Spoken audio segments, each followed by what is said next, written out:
Welcome back to another video, guys. As always, it's your boy Wraith Hoops.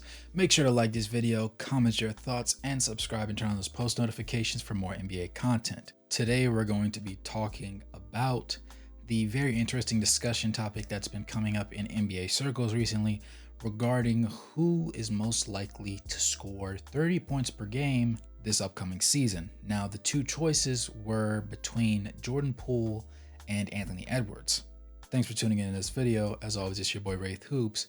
Make sure to like, it helps with the algorithm and pushes it out so more people can tune into what we got going on. Comment your thoughts, which player you think's better, and subscribe and turn on those post notifications if you're feeling up to it. With that being said, let's go ahead and get into this one. The most interesting thing that I saw from this discussion is that a lot of people think that Jordan Poole's gonna do it just off the strength of the fact that he feels like he's been left behind.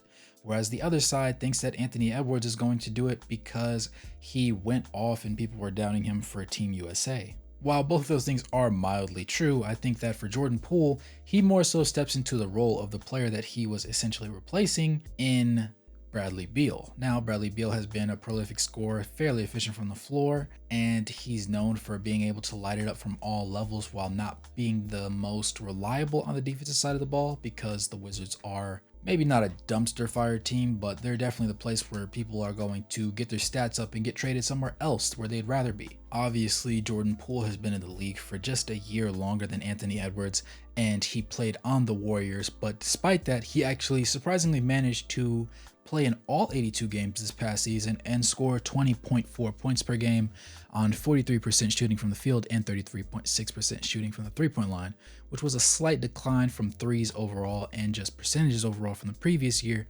But nevertheless, he was the second leading scorer on the Warriors behind the one and only Stephen Curry.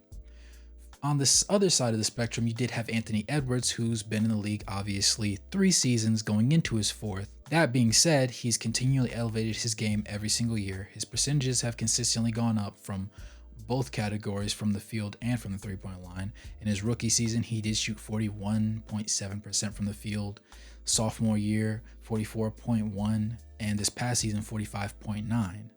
In his first season shooting from 3, he shot 32.9, then it went 35.7, then it went 36.9. So they are all on the up and up. Now, I don't expect a significant change from that trend. I think it will go up just a smidge, but I think that for the most part, his offensive skill set and what he's required to do will stay roughly the same. I could see him averaging closer to 26 points this upcoming year. Obviously, his rookie year, he averaged 19.3, sophomore year, 21.3, and this past season, 24.6 and 36 minutes, which was his most minutes to date for a season across 79 games of play. That being said, I think that it makes the most sense for Jordan Poole to be the one, not from a motivation of he has to prove people wrong or he has to prove people that he's that guy, from the standpoint that he's been the guy that's been the sixth man to come off the bench and just fill up the scoreboard. That's been his sole responsibility.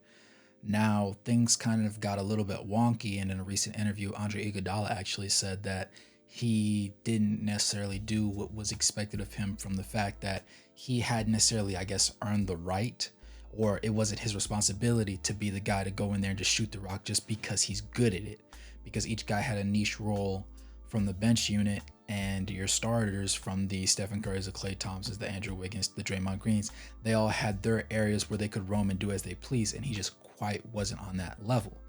Being on a new team with the only other shot chucker being Kyle Kuzma returning to them on a contract, I think that it only makes sense that he is the guy to go ahead and get the job done.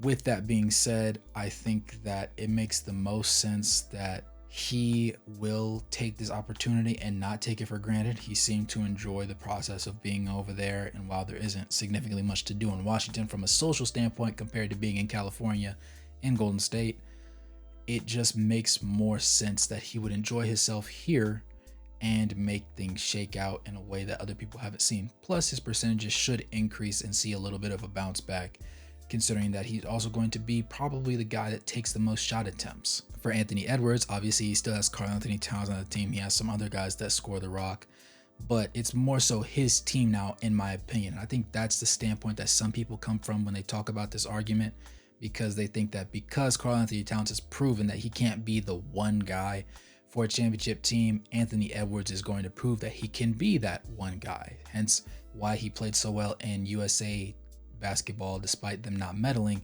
He was the guy that was consistent across the board, and even on his off nights, they were still probably average shooting nights across from any regular NBA game.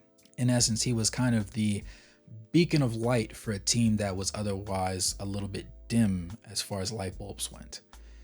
Now, carrying that momentum into this upcoming season, I expect him to see an uptick, probably most likely from the points department. I don't know if his percentages will increase that much, but even if they do or don't, it doesn't really matter. It's just most likely that you'll see something more impressive as far as what he does and when he picks his spots. And as long as he does that and stays as defensively aware as he is and locked in, I think that between the two, he's obviously going to be the better player, but I don't think that he'll be the guy that scores 30 a night.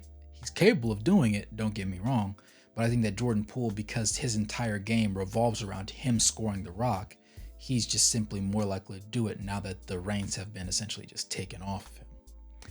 But you guys let me know what you guys think in the comments down below. I'm always interested to hear what you guys' opinions are, and we can chop it up down there.